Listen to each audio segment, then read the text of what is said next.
গরম তো ভালো রকম পড়ে গেছে, তার জন্য ভাবলাম একটু ঠান্ডা ঠান্ডা খেয়ে নেওয়া যাক। সেই জন্য এই রেসিপিটা তোমাদের কাছে আমি নিয়ে চলে এলাম। দেখো কি নিয়ে এসেছি, আইসক্রিম নিয়ে এসেছি। খেতে অত্যন্ত সুস্বাদু, কিন্তু বানানো সেরকম খুব একটা যে ঝামেলা সেটা কিন্তু নয়। বাড়িতে এই কটা উপকরণ থাকলে খুব সহজে এটা বানানো যাবে, আর তোমরা ইজিলি খেতে পারবে। আর বাজারে কেনা আইসক্রিমের থেকে যথেষ্ট ভালো হবে। তার জন্য একটুখানি পরিশ্রম করে নিতে হবে। দেখো কি করে করছি। প্রথমে আমি মোটামুটি এখানে 1 লিটার মতো দুধ নিলাম, দুধটাকে ঘন হতে দিচ্ছি। এই ঘন হওয়া দুধের মধ্যে কিছুটা দুধ আমি সরিয়ে রেখে দিলাম একটা বাটির মধ্যে, কেননা এর মধ্যে কিছু জিনিস দিতে হবে, সেজন্য সরিয়ে রেখে দিলাম। এবার দেখো দুধটা দিয়ে ঘন করছি ভালো রকম ভাবে। দুধ ভালো রকম ফুটে এসছে। এরপর এর মধ্যে এক এক করে জিনিস দেবো, যেমন এর মধ্যে এখন পড়ে যাবে চিনি। দেখো দুধটা কত ফুটে এসছে, মানে এটাকে ভালো রকম ঘন করতে হবে। একটু ঘনর জন্য তোমাদের পরিশ্রম তো করতেই হবে। তো যাই হোক, দেখো আমার এখানে লাগছে কাস্টার্ড পাউডার। তো কাস্টার্ড পাউডার এখানে লাগছে, যে দুধটা সরিয়েছিলাম এটার জন্যই সরিয়েছিলাম। এখানে দিচ্ছি আমি 2 চামচ মতো কাস্টার্ড পাউডার।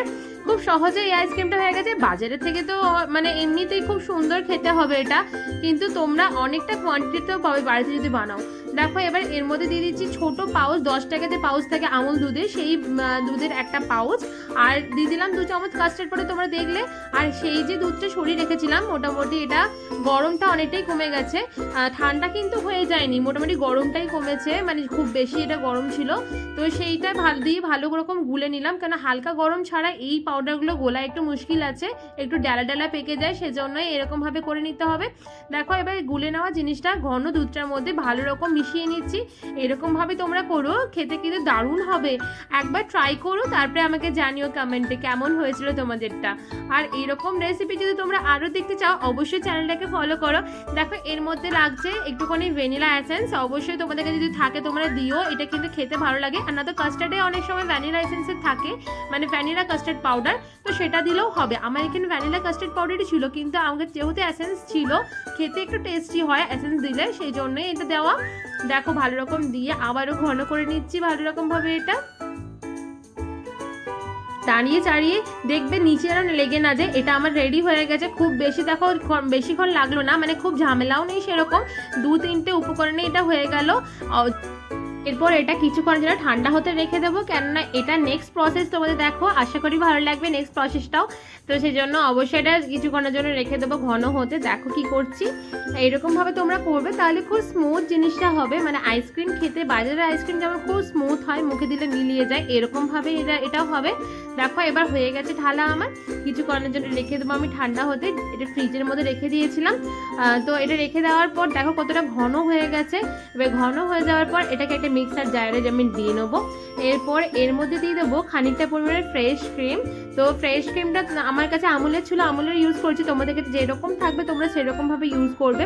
মোটামুটি এখানে 4-5 চামচ মতো ফ্রেশ ক্রিম আমি অ্যাড করছি, দিয়ে ভালো করে ব্লেন্ড করে নেবো। এটাকে ব্লেন্ড করলে জিনিসটা স্মুথ হবে, যেটা বাজার আইসক্রিমে পাওয়া যায়, সেই জন্য এরকমভাবে করে নেবো। দেখো কত স্মুথ একটা মিক্সার হয়েছে। এই মিক্সারটাকে এবার একটা জায়গার মধ্যে ঢেলে নেবো আমি। দেখো তোমাদের দেখাচ্ছি আমি স্প্যাচুলা দিয়ে, কতটা সুন্দর হয়েছে না, এটা খুবই সুন্দর হয়েছে। তো তোমরা এই প্রসেসে যদি ফলো করো, অবশ্যই তোমাদের দারুণ হবে। তোমরা একবার ট্রাই করে দেখো, আর আমাকে জানিও কমেন্ট করে যে কেমন হয়েছিল তোমাদেরটা।